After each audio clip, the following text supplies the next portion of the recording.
In the summer of 1518, a woman stepped into a street in the city of Strasbourg and began to dance. There was no music and no celebration. She simply could not stop.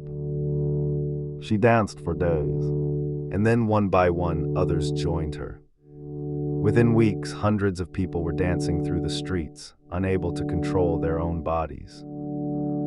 Some danced until they collapsed. Some, it was said, danced until they died. And to this day, no one knows why. This is the dancing plague of 1518. Welcome to Curio Hour, where we uncover the strange, the unsolved, and the unforgettable. Today's story: the dancing plague of 1518. Our story takes place in the year 1518 in the city of Strasbourg. At the time, it was part of the Holy Roman Empire, in a region that today lies in eastern France. Strasbourg was a busy, prosperous city. But for the ordinary people who lived there, the early 1500s were a time of great hardship and suffering. These were difficult years. A series of poor harvests had led to famine. Prices were high and many people were hungry, struggling simply to survive. On top of the hunger came disease.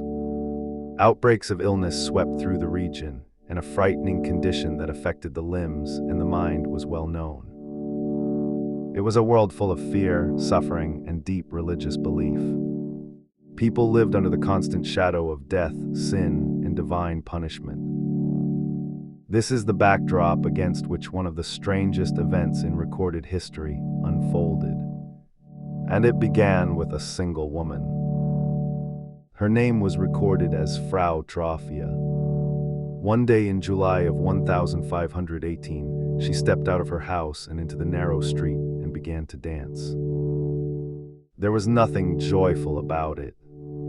There was no festival, no wedding, no music playing. She simply moved, twisting and turning, as if driven by some force inside her. At first, her neighbors must have thought it strange, perhaps even amusing.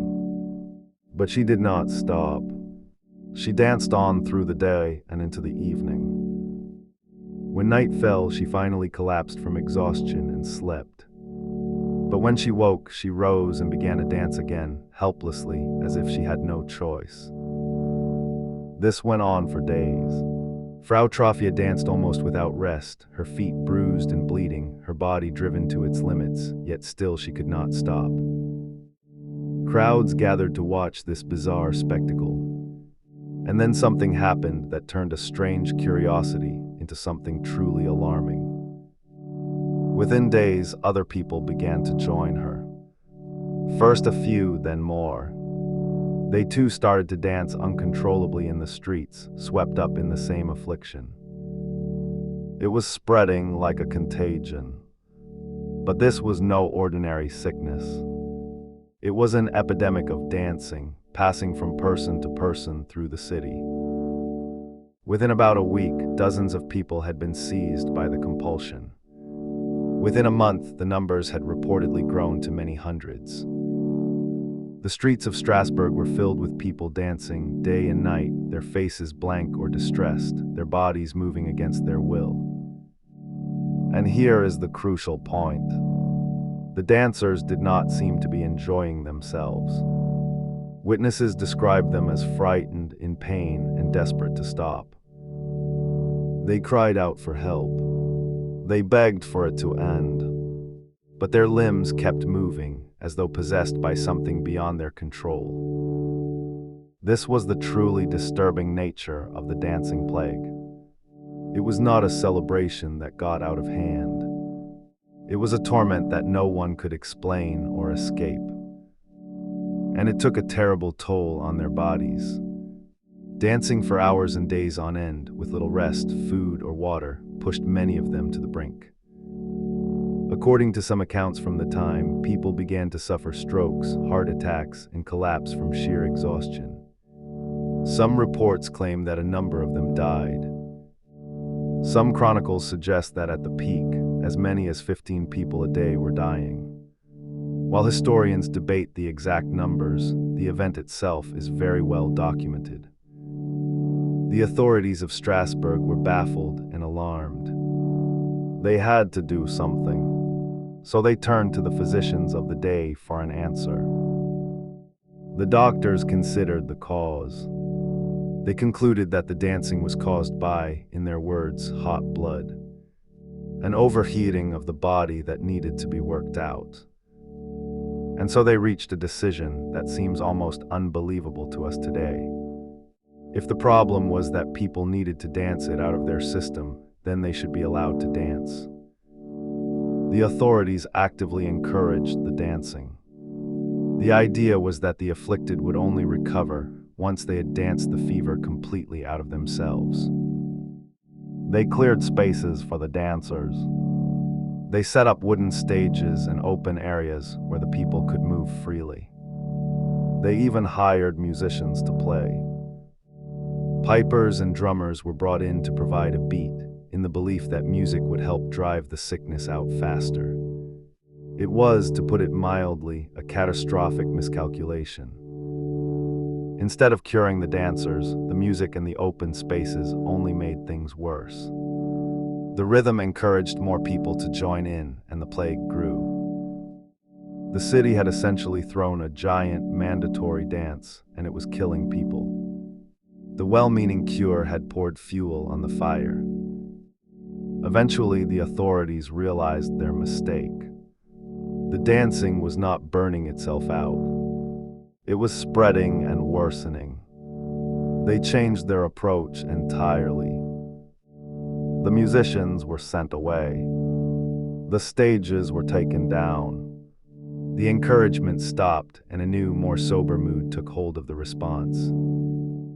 The dancers, or those still able to move, were gathered up. Many were taken to a shrine dedicated to a saint in the hills outside the city to pray for a cure. There, religious rituals were performed over them. They were given red shoes, sprinkled with holy water, and led through ceremonies meant to free them from the affliction. And gradually, whether through the rituals, the change in approach, or simply the passing of time, the dancing began to subside. By around September of 1518, after weeks of madness, the dancing plague finally came to an end. The streets of Strasbourg fell quiet once more. The survivors returned to their homes, exhausted and bewildered. The strangest epidemic in history was over. But the question of what had caused it remained. So what on earth had happened? Over the centuries, scholars have proposed many theories, and the debate continues to this day. One popular theory points to a poison, a type of mold called ergot, which grows on damp rye and can contaminate bread, especially in wet seasons. Ergot contains chemicals related to powerful hallucinogens, and poisoning from it can cause convulsions, twitching, and strange visions. It is a tempting explanation, but many historians doubt it. Ergot poisoning tends to cut off blood flow to the limbs, making sustained, coordinated dancing for days extremely unlikely. The theory does not quite fit. The leading explanation today is something different. A phenomenon known as mass psychogenic illness, sometimes called mass hysteria. In this view, the dancing was a kind of collective stress reaction. Under the crushing weight of famine, disease, and fear, the minds of the people simply broke in unison. Deeply held beliefs played a part too. There was a local legend of a saint who could curse people with an uncontrollable urge to dance. In a fearful, devout population, belief alone could trigger it. Once one person began, the sight of it, combined with terror and suggestion, could have spread the behavior from mind to mind, like a contagion of the spirit. We may never know for certain, but what makes the dancing plague of 1518 so remarkable is that it is not a myth or a legend. It is a genuine, documented historical event.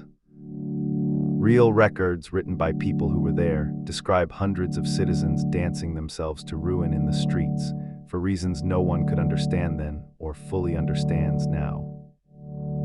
It stands as a haunting reminder of how strange the human mind can become, especially in times of fear. A whole city dancing to a tune that no one could hear. The Dancing Plague of 1518.